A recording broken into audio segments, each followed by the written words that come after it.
Good morning, good afternoon, and good evening to everyone. I am getting us kicked off as well over here on my LinkedIn page so I can see comments and I can have a conversation here with the wonderful Chris James, who we are going to talk about more, allow him to do his introduction here in a second. But I want to again welcome everyone wherever you're dialing in from, or not dialing because you're actually watching us live. If you are watching as Team Live, please let us know in the comments below where you are watching us from. I'm here in Houston, Texas. And Chris, where are you from? Portsmouth, UK. Very, very cool. And right now we'll learn a little bit more, but Chris is actually in transition. So we'll have him share a little bit about himself here in a brief moment. But I wanted to share how I met Chris. I met him actually just through LinkedIn, quite honestly, but I've known him for a bit of time. And Chris is one of these individuals. So I will not do his intro very much service. In fact, I'll do it a disservice. So I'll let him do that on his own. But I met him because we all work together in around the same space, which is all about sales coaching. And what I love about James, what I love about Chris is a few things. One is he's always happy and bubbly and just is filled with this amazing energy. Second, I love that he has been doing this for so long and he's got such great techniques that I hope we'll have an opportunity to share a few here and there today. The other is I think that he is amazing at prompting as it relates to Chat GPT and how to leverage Chat GPT for sales in particular. And he has an amazing background. So when he does his intro, I hope, Chris, that you will share a little bit about some of your history, because he has, I think, multiple different, that's horrible. Bad grammar. Personality. He has a variety of things that he has had his hand in that has helped shape and form who he is today and how he coaches even today. So anyway, that's enough. I think he's an amazing man. I can't wait to share this little bit of time with you so that you as well get to know Chris. And I will now pass it over to Chris to have him tell us a little bit more about himself. But again, for those of you that are out there, let us know whether you are live or on Team Replay and where you are located. So again, I'm in Houston and Chris is over across the pond. But Chris, take it on over now. Hi, yeah, my name's Chris James. I'm the founder and chief sales trainer at Britain's, number one independent sales training company. And that's to train the sales trainer. So you want a bit of history? Cool. Yeah. When I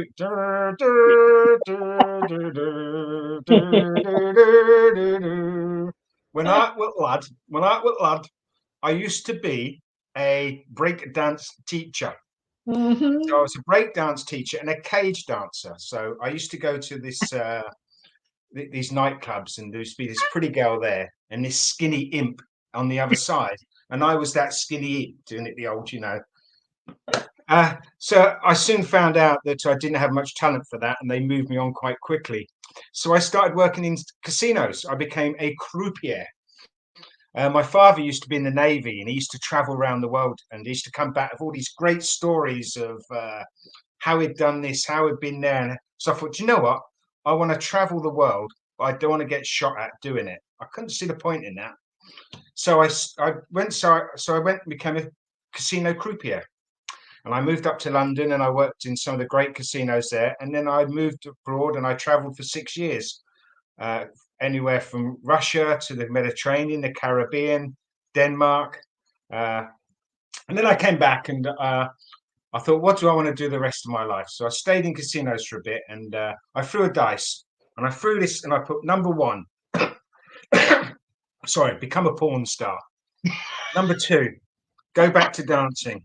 Number three, be a PE teacher. Number four, be a football coach. Number five, I can't remember what it is, and number six. And I threw the dice, and lucky it wasn't number one. Because I would have been in real trouble if it had And been remember, number one was a porn star. It was, yeah. As luck would have it, it said become a PE teacher. So at the age of 35, I went to university and got my degree in school teaching, and got my coaching license in football. So I became a teacher, and I found out I really didn't like other people's kids. Ah, who likes other people's kids? I mean, we laugh at school teachers, and say, that's an easy job, that. But you imagine looking after someone else's kids all the time, and they're horrible. They're not even nice. I had one guy who tried to jump out of a second-story building. I had Oh. another kid who hid in the science block so he didn't have to do rugby. I mean, Okay, but that could be a sad story, Chris, so jumping out of the window. But was he doing that just because he wanted to get out of school, or he was doing it for other reasons? it was a dare. Oh, okay. All right, there we go. There you It's go. no longer sad anymore. That's just stupidity. I've got to say, it wasn't in my lesson. Yeah, it wasn't, but I was his form tutor. So I had to go and talk to him and say, it's not a good idea. So yeah, that was, and so I had enough of that. So I became a door-to-door salesperson with EDF Energy. And after 6 months of knocking on the door and saying really nice things to people that I didn't really mean, I became a sales trainer, and I've been sales training for 14 years now. And my sort of offerings is I offer train the sales trainer, where I train sales trainers. I do a course, or I sit like a naughty boy at the back of the classroom and assess their coaching and sales training. And I also run Train the SDR, where I do induction courses for uh, SaaS and tech companies around London way. And that's me, really. Other than that, living in Portsmouth, I love the beach, and dodgy shirts. So you can see a few of the ways that I described Chris just in his intro, which was he's always full of energy, right? And I think he has this immense sense of humor. But then also his varied background, which is so super cool. I do want to touch on just recently, you actually went back to your casino days and I did. participated in a wedding over in where in not India, India. It was in in India? Okay. northern India. Tell us So, just briefly about that because that was well, cool. It was fun to see all the pictures and yeah. and partake in all the stories that you had to share. Well, I was minding my own business, right? Like you do. It was about 4 o'clock in the afternoon. The rain was pouring down, and I got this text through saying, "Chris, are you still working in casinos?" Nah, God bless you. Oh, come on, come on. Look, because before I'd worked at the Ritz in Piccadilly, and I'd worked at Crockford's, and some of the people I had dealt with like Tom Cruise, Emilio Estevez. I knew Really? Johnny Depp. I knew Bill Clinton. I knew some of the top people in the world. Well, if you imagine if you're a superstar and everyone knows you, where do you go out at night? You don't You go to the hide where local you pub. can, right? You hide where you can. So you go to You a hide where casino you can. that's a high roller casino room, right? Where only the top of the top actually participate and can enter. Yeah, and where you're just an average person. I mean, Tom Cruise came in the same day the wives of the Sultan of Brunei came in. So and then on the other time you've got the royal family of Thailand and all these. So that was what I did. I worked in that sort of environment. So I got this text through. The richest man in India, Adnan, is having a pre-marriage. Do you fancy coming and dealing in India? Yeah, why not? you know, and this was I think it was on the Wednesday, and I had to be there Monday. That's awesome. I love So that. yeah, it was pretty cool actually. It was something different, and they're talking about us going on the main wedding now, and he's going to hire a cruise ship for all his guests. He's going to hire a big cruise ship. He's got money to burn, and we're going to be dealing in the casino there. Wow. So they had a pre-wedding and then months later they have the actual wedding. And they have an engagement as well. They Wow. know how to party, I can tell you. I None of can this see that. scrimping and saving and having your wedding at a cheap venue here, I can tell you. That's awesome. Okay, but now you spent, I can't remember how long you said, 6 months, I think, traveling the world. Where was your most favorite spot that you visited, do you think? Oh, what, traveling as well? I love Machu Picchu in Peru. Okay. I love Osaka in Japan. I like some of the islands of Okinawa. Uh, I love Singapore. I love those places. I really like the Seychelles. I love the cleanliness of it. Uh, I don't know. I once worked on a cruise ship that did the seven wonders of the world. So it went to the Oh, pyramids. It went to Alexandria, and it went to Ashdod, and it went in and onto Greece, and it was fabulous. And that's one of my favourite journeys I ever did, going to the seven wonders of the world. I'm not they're not up there all the time. They're gone, obviously, years ago, most of them. But the ambience of these places, they're brilliant. that You know, that's if awesome. I mean, if those I are places. said to you, Denise, I'd say to you, go to Machu Picchu. I would say, okay, how do I get there? Uh, I mean, I can't imagine that's one of the seven wonders of the world. I would love to go. Isn't that one of the seven wonders? I'm not sure if it is. Well, it's on my bucket. So whether it may be my one of my seven wonders. It's a flight to Cusco, and then a train from Couscous through the Enchanted Valley or whatever it is, straight to Machu Picchu. That would be very, very cool. I mean, those are only places Americans tend to not, when we travel to, yes, Europe, some of the main countries there, Italy, Germany, Austria, Switzerland, etc. But when we travel, if we're not traveling to Europe, it tends to be primarily to places like the Caribbean or Hawaii or, those types of places, right? Machu Where's Picchu. your favorite place? So the most favorite place I've been to thus far, I would have to say, so I'm an island, like a warm weather girl. So I think my favorite is the island of Kauai in Hawaii. That is my most favorite place. It's beautiful. It's I, I mean, well, think of Jurassic Park. Jurassic Park was filmed there, and Okay. all the topography there is just amazing. The weather is amazing.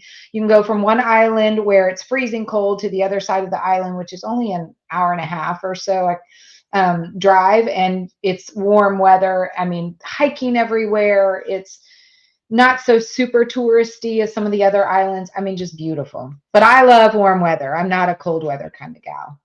Right. Fair enough. Fair Yeah. enough. I've not done Hawaii. I've done all the Caribbean, but not Hawaii.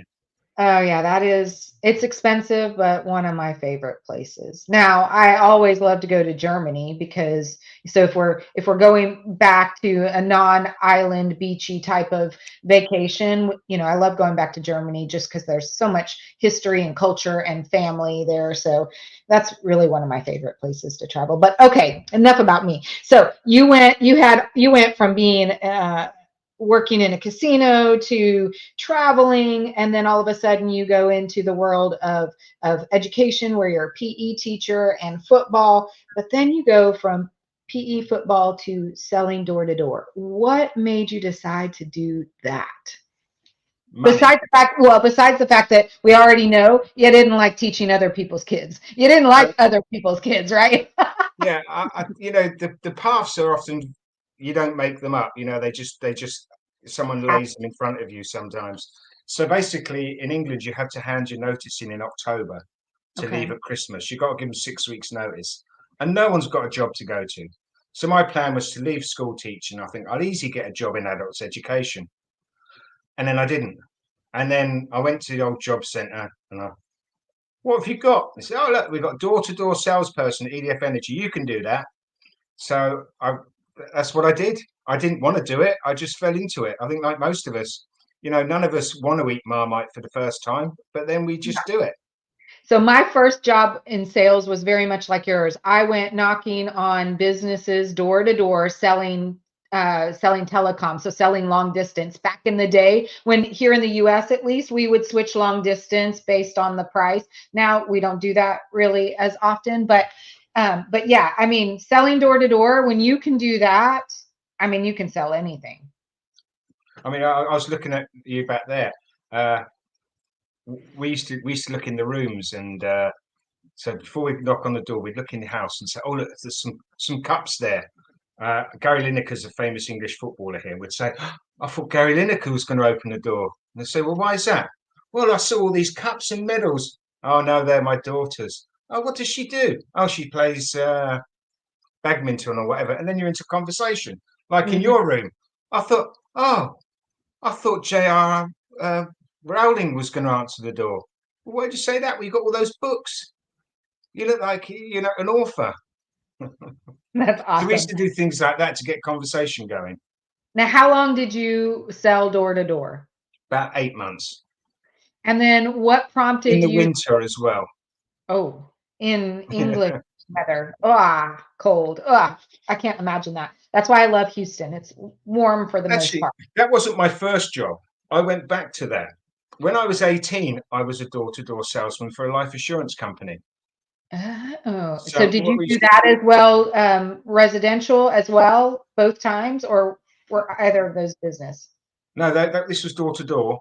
So basically, what you're doing is like being a postman. A Mhm, postman goes from door to door. That's what life insurance people did. So you knocked mhm. on the door. "Hello, have you done this? Have you done that? Blah blah blah blah blah." And they're going, "No, I'm not interested." "All right, thank you. Next door." And eventually you get someone. And I did that for about 7, 8 months. And then I got promoted. Whoa, the boy was on fire. 18 and What'd he you got promoted what'd you get promoted to? From door to what? to sitting in an office and given a phone book, right? And Okay. starting at A, Mrs. Aaron or something. "Hello, Mrs. Mhm. Aaron. I'd just like to know who you've got your health insurance with, your life insurance with." Oh, how bad was that? Going through a phone book. Oh, that's why I had to leave. I had to go. I had to do something else. Break dancing was the only option. Well, I always say those that are fearful of rejection, make them go sell door to door, whether it's Oh, residential like you did, or for me, I did it business to business. So I'd pick a business building and I'd walk in and have to knock on the doors and have to get past the gatekeeper, right? Which was pretty difficult. If you don't know how to handle objection, go to a door to door position and you will see what rejection is. And then I feel like you can overcome just about anything.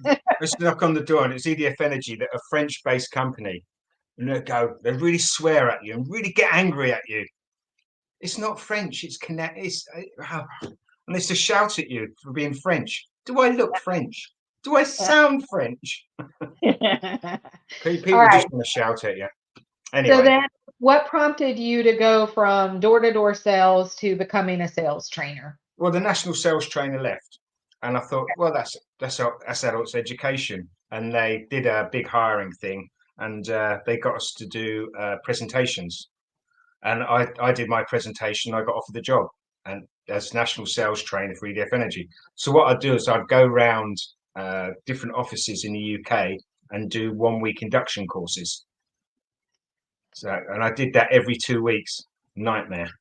Oh, so how long were you in that role before you then I, I did left? that for about 2 years, 2.5 years. And what happened was in England, there were lots of incidents of salespeople urinating in people's gardens, for example, and Oh, strong selling. And in the end, the UK government banned door to door gas and electric selling. And it's okay. still banned now. So they said to me, it was a time when there was a nuclear problem in Japan. A wave hit one of the Japanese nuclear stations and caused a lot of problems. And that what they wanted to do is they then wanted to teach people in the UK that nuclear energy was safe. And they asked me if I would go into nuclear energy training. And I said, eh. God, that sounds about as exciting as, I don't know. Oh, anyway, so I didn't. So I left there and went into a car dealership, and I worked as their sales trainer for a bit.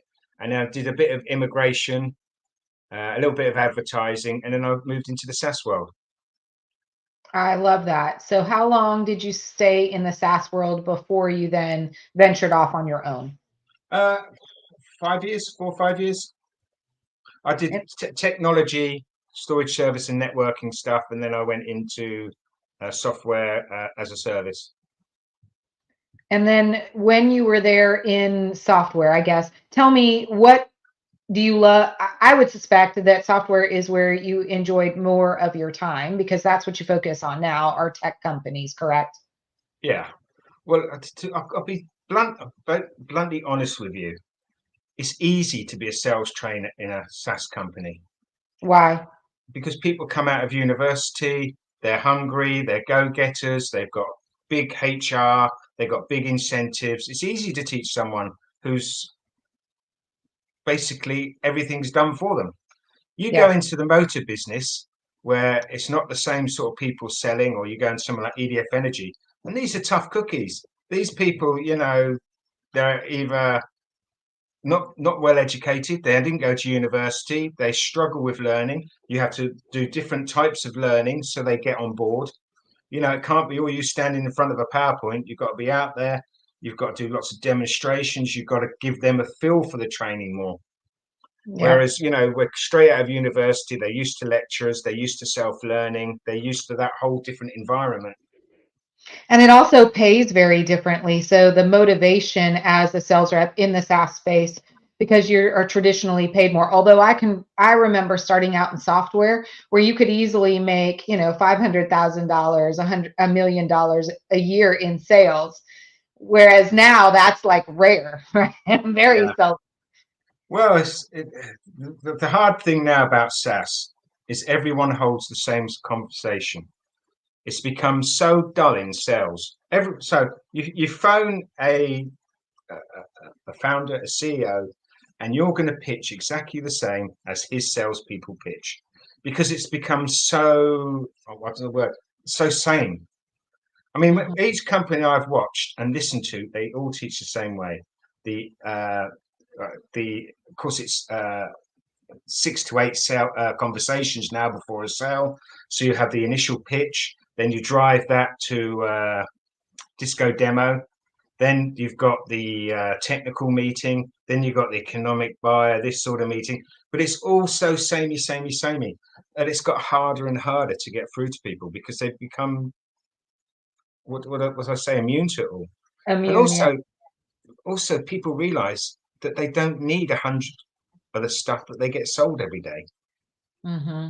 Tech So, stacks, you know, but people got all these mad bits that they never use.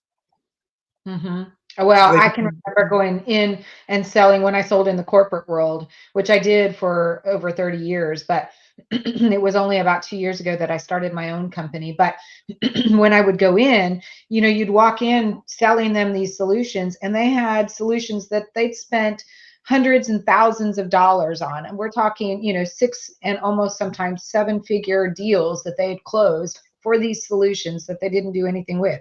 They just sat on the shelf. It was just yeah. obscene to me. And yet they were looking at other solutions to replace something that they already had that they weren't even using. Just seemed crazy to me. A But lot that of was money. well, that was also the day when not only did salespeople make good money, but as well, companies had more budget dollar, more flexibility to spend. The signing authority was more one person or a couple of people versus, 6 to 7 to 8 different stakeholders now, right? And so it was easier to go in and sell a deal than it is now today. So what would you say when you talk about, everyone is really having the same type of conversation when you are training your salespeople? How are you coaching them to be the differentiator amongst a sea of so many others? It's a great question, and I think the main thing to do is make sure they sound professional and they sound. I mean, Jordan Belfont said, didn't he say, "You're passionate, you're sharp as a tack, and you're the person of authority." And it's about the way you come across. It's all about your personality and action, understanding you so you can sell. Because so many people say, "Hey, our top seller's John. Everyone's got to be like John. John, tell us how you do it." And John says, "Yeah, I'll go out early in the morning and I'll think about my day ahead, and then I make some phone calls and I convert it." So what things do you say? I just say, "Hi, my name's John. I'm calling from blah blah." And there's no kind of mentality. So everyone sells like John, but the reality is we've got to sell like our personality in action, and that's what I try to do. I try to bring people in. I get to know them. I do personality checks on them. I play games with them, and by about 12 o'clock on that first day, I've got a fair idea of the route they should go down, or I give them choices. But some people are just really, really honest, kind people. Okay. And all Mhm. they want to do is say, hello, my name's Chris. How are you? Because that's what they believe in.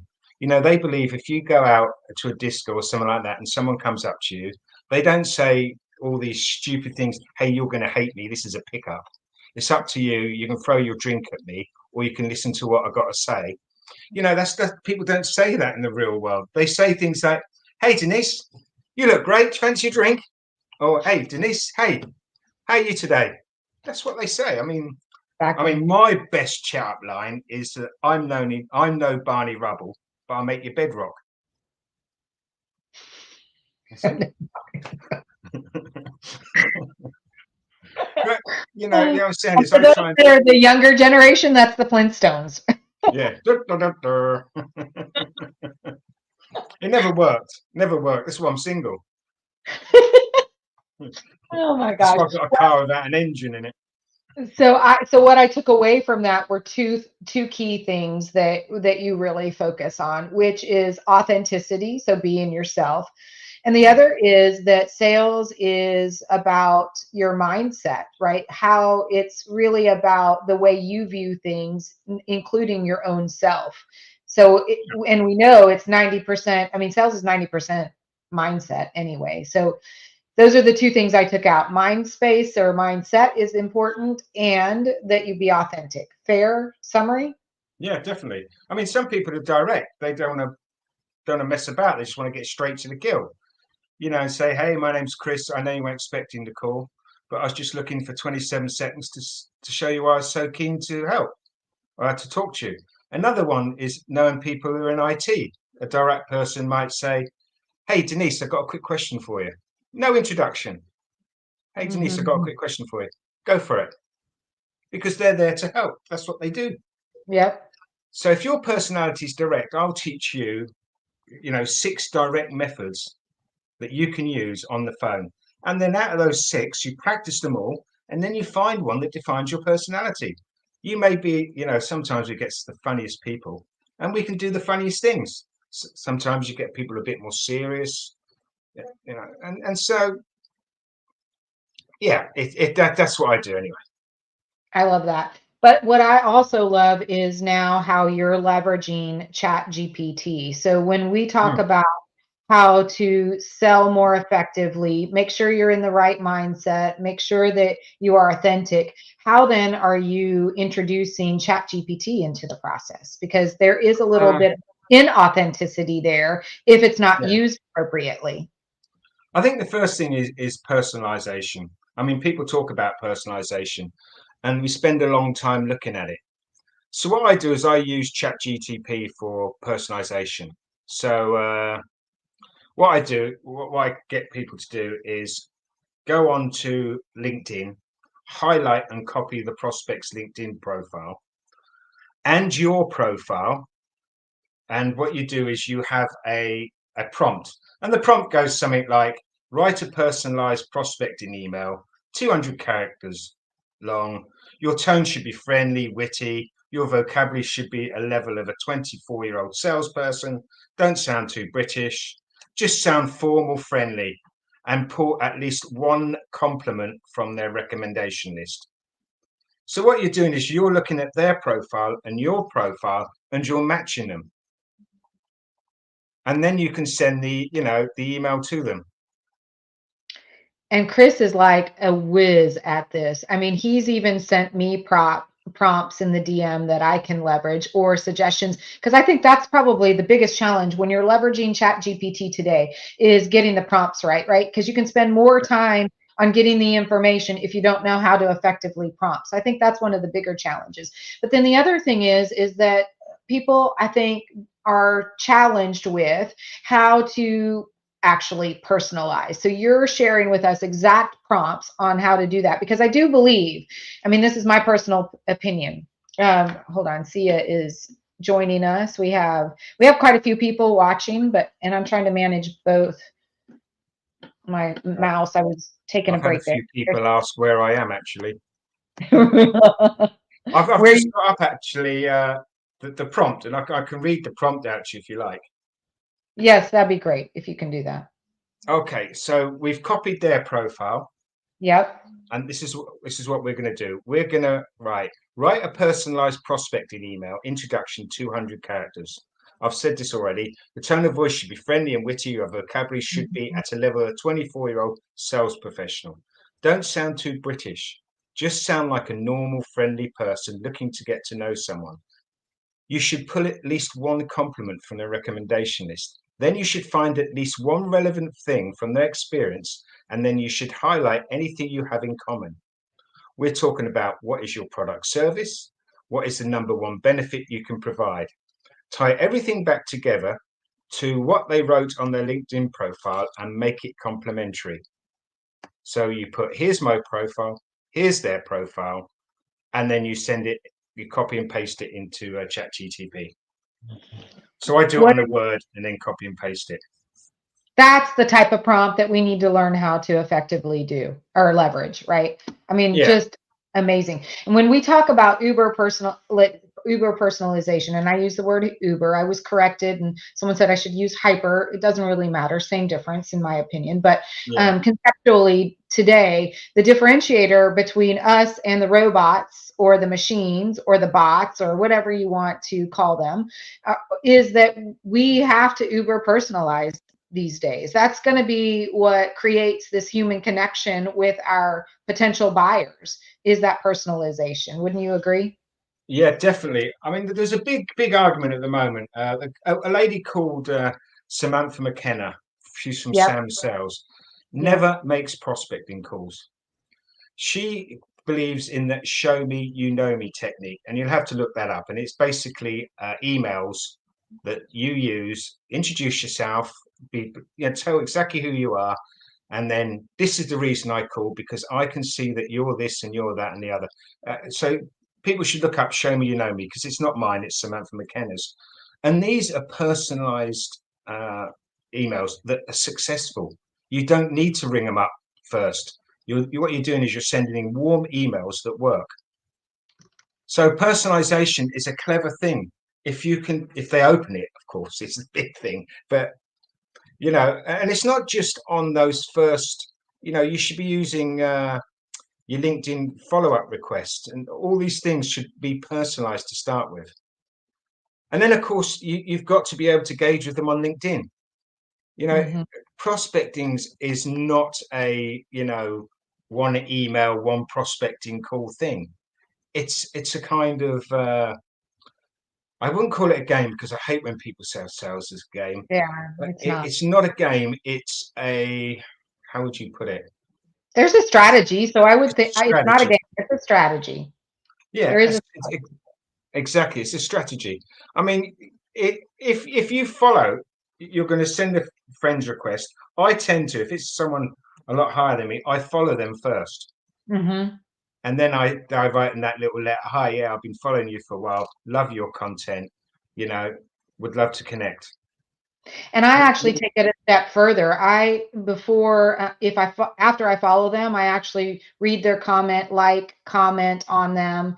I try to Yeah. actually engage with them first, so that when I go to the DMs, I actually have a bit of a more personalized message, because I can go back to something that I liked or that I commented on, or sometimes they've commented back and we've started conversation in the post itself, which I think is so super, well, not in the post, but under the post in the comments, right? That's how you start to uber personalize. One of the best ways is the repost. Love this and repost it. Right. Love Yeah. this, repost it. And then the person sees you've reposted it. But what you got to do is you've got to delete previous ones because it looks like you're doing that as a strategy. But love Yeah. this or love this, and then whatever the issue, whatever the post was about, say love this would love, we do this at our place, or would love to introduce this. What a great idea. And they'll read it and they'll get to know you.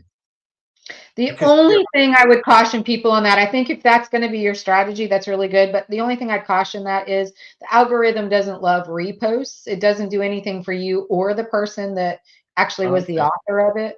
But that's not to say it shouldn't be a good strategy, because that gives you an opportunity to get the attention of that person that you yeah, reposted from, right? exactly. It's not all about LinkedIn. It's about, what you're getting.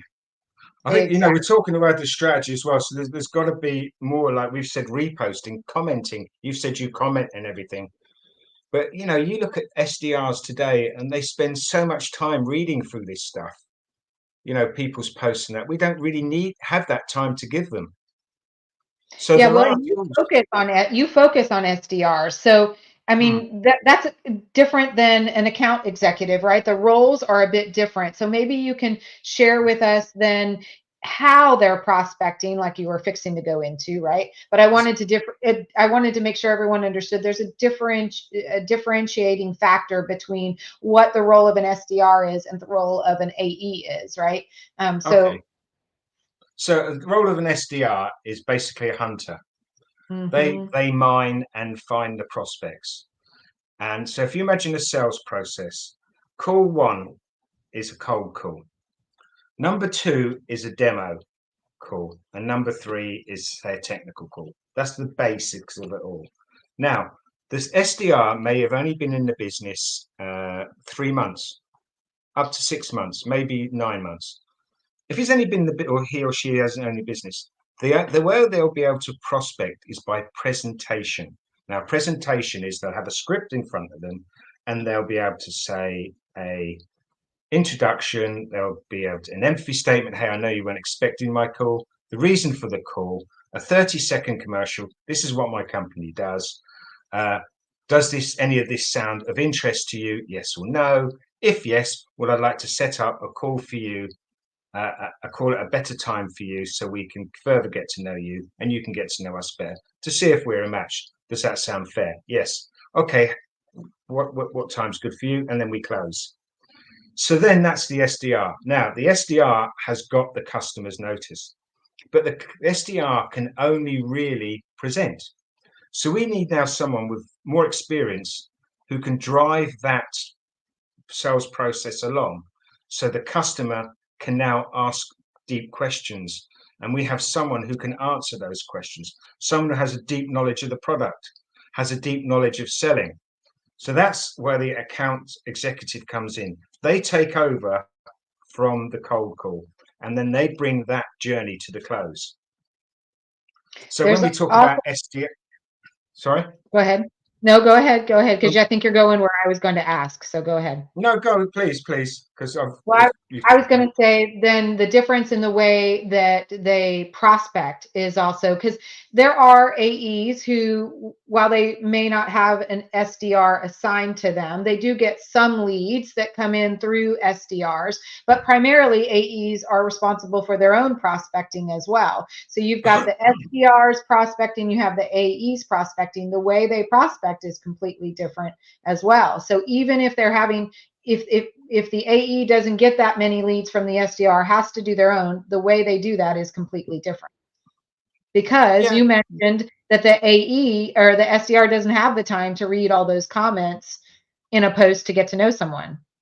no, I the way you speak as well, because the AE doesn't do a presentation, they do a needs discovery, because they can sit with curiosity and uncertainty. They can ask any question they like, so they can find more pain. They can find the implication of that pain. So they have more tools to get.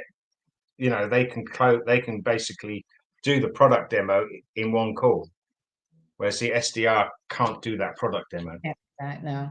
So Sia asked a question. Here's a question. Do you think account executives should create a personal brand in the age of social media? I have my opinion, but let's hear what your thoughts are, Chris. A personal brand, I it's difficult, isn't it? Because you are the brand of your company. When someone reads your profile, it shouldn't really be about you. It should be about your company and the value it brings. See, there's two things to LinkedIn. There is the I'm looking for a job and I've got a job and can you buy from me? Correct. Which that's where I do believe, and maybe this is the difference between, the UK or Europe. Well, UK is not really Europe. UK is UK, and then you have Europe, right?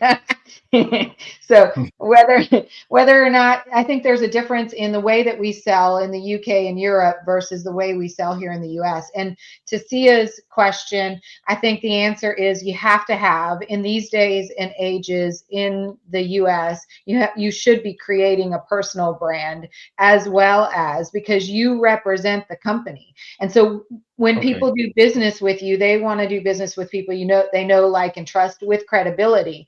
So if 80% or so of business is now buyers are leveraging digital platforms or social media as a way to decide to whom they want to actually engage with from a sales perspective, they're going to look at not only the company, but as well the sales rep. And I do believe that when you are, and this could be an entire session by itself, Sia, and maybe this is something, because Sia as well has a sales background. It'd be cool to have a session with her on this, because in the US, I do believe that you have to, or organizations should leverage their salespeople such that they can build their personal brand, allow them to build their personal brand while they're also extending the company brand at the same time. It builds such credibility and value for all involved.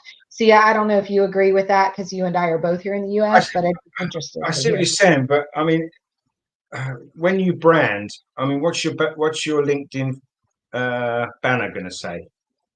It should be probably the company that Should you're be your working with. company, shouldn't it? And what are you going to say in your I'm account executive here? Are you going to say I'm the best salesperson in the world? I I guess it don't. depends what the words you're going to use are. I mean, you've got to have the endowment theory of that. Hey, I really love working for my company, and I think it's great here. But I don't know how deep you should go into personal branding. Yeah, and I think that might be something that, well, and Sia totally disagrees, which I'm Go not for it, sure. Saya. Tell us what you think. I think she's probably more in line with kind of my thoughts, only because, so for example, when I sold um, and the AI platform, when I sold an AI platform, my banner might have been something similar I help, you know, transform with AI, or, it was whatever, it was totally in line with what the company strategy was, but it was with my own personal spin on it, such that they knew that I could help them transform their business in a way that when they were leveraging AI. Maybe I'm pulling that one out of the air, right? I don't remember exactly. Oh, and Sia says, I'd lead with who you are, because the company can fire you at any point. So what are you then, right? Which Well, is this is why what I I'm would going to do. generalize. So if I was an AI specialist, I'd have something to do with, I help, kind of in the same example I just gave. It was just a cruddy example, so I apologize for, not being really on top of it. But yes, I kind of agree with Sia there in that, because, in the end, when I worked for a company for 11 and a half years, now there's a story to that, and it was probably my demise that I was laid off in 2020. Actually, not probably, it was. But and there's a reason for all of that. But what I realized was I was just a number for them. And here I had lived and breathed the company, and it was all that I did. And then I didn't know who I was outside of that. And I had trouble rebranding, right? But I'd been there for 11 and a half years. So it'd been a long trek there. She said, you need to stay within the guidelines of the business, but you can Yeah. definitely share more about who you are. People work with who they know, like, and trust. I mean, it's a difficult one, isn't it? I've worked with companies who I've done their LinkedIn profile for them. This is the banner you got to have.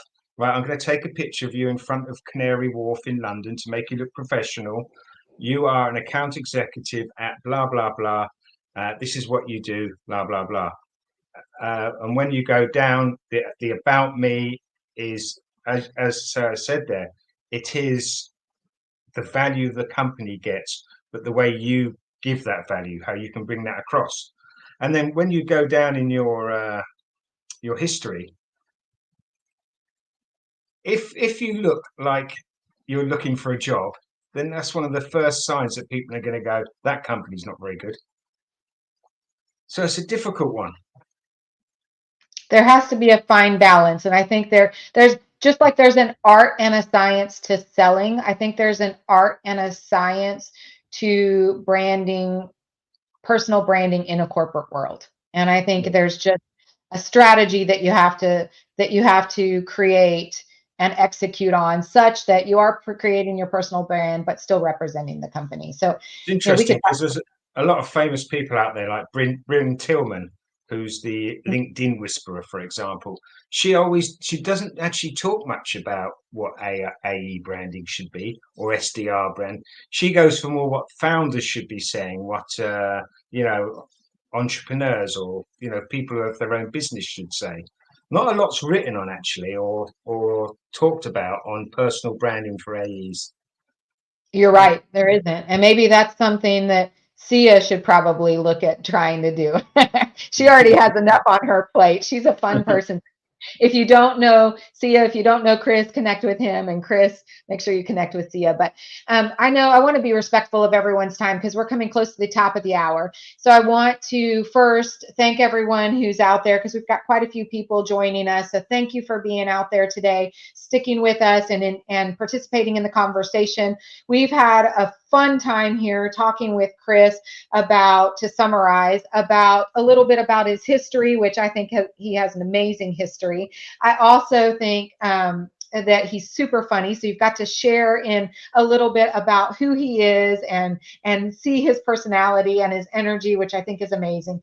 We've had an opportunity to hear some of his varied background, which is super interesting, right? But then the other is we've also got to learn a little bit about what he does and how he coaches in the sales world today. So I want to thank you, Chris, for spending the time with us today. I know you're in the middle of a move going from house to house. It's been a little bit of a chaotic week for you. I appreciate the time that you took to join us here today. So thank you for that. It's good fun. And thank you very much, Sia, for your comments. Much appreciated. And I would love to have you maybe give us your parting thoughts. So something you might want to leave everyone with as we close out. Don't do break dancing at the age of 59. In a cage. It's embarrassing. People laugh at you. They do. And they have to pick you up as well. It's really not good. So have you done it at 59? No, I did it 58, and that was bad enough. I actually did something really stupid once. I know this is going to be hard to believe, but the Ministry of Sound, right? The Ministry of Sound had an opening night, and it was the great new place in Southeast London. This techno wonderful place to go. And I'll leave you on this. I was with my mates, and they're all break dancers, and we were all giving it some. We're really cool, but the queue was too big, so we couldn't actually get to the front of the queue. So we did an impromptu breakdance thing outside the Ministry of Sound. Now, I climbed up on a mini, did a little bit of this and a little bit of that, did a backspin and fell off. So an ambulance had to be called. And there I was in front of the Ministry of Sound. Everyone was really entertained for the whole queue, watching me being put on a stretcher, having a breathing thing. Don't break dance on a mini. And how old were you for that one? I was about 20 then. Okay. Yeah, awesome. Don't break dance. No, don't break dance. Oh, that's good. Okay. All right, awesome. How can everyone connect with you, Chris?